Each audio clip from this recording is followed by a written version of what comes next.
Zambia yeye achizopindira zvekare yamuziva yaimboda kurambidza kuti SADC summit isaitiwa muno munyika yeZimbabwe muna August. Panapa vapinda vachiona injustice, vachiona aiwa ma-elections eSouthern Africa aiwa achidiscredititiwa. Panapa vachiona kuti vese ma-Southern African head of states vakuona kuti vakomana vatongwa illegitimate nekuda kwethe influence yeZANU-PF. Sambi namasvikwambuda nyuka panapa nokuone paZambia aiwa vachikanda maforwards nokuva subscribe or like turn on the bell icon. Timinopenda Joseph Kalimbwe ariyanyora achiti number 1, ZANU-PF sent a delegation to Mozambique to help Frelimo. Number 2, ZANU-PF sent a delegation to Botswana to help BDP. Number 3, ZANU-PF sent its runner to print ballots in Namibia.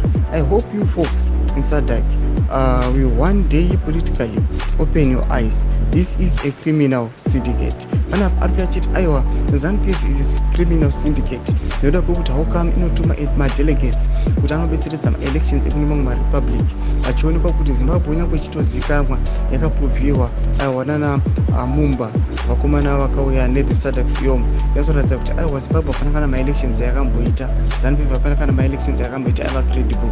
Toona kuti vakomana ivavo vakaluza credibility vakunoonekwa kuNamibia, vakunoonekwa vachienda kuBotswana nekuMozambique vachinobetseredza ma-elections. Nyange munhu akasina kunzwa kuti ari fair ma-elections iwawo but anongoona ega kuti aiwa why azongokola ZANU-PF yatongobuda pachina kuti aiwa vakomana ava kurega ma-elections ishasha. Mashoko anobuda choga panapa navakomana vari kubva kuZambia vachiti aiwa kurikurai nhau iyi sevagari venyika yeZimbabwe mukuona kuti zvizvi zviri kuitiwa muThe ruling party muZANU-PF. Tidze mafungiro enyu penda comment section medu, subscribe or like and turn on the bell icon.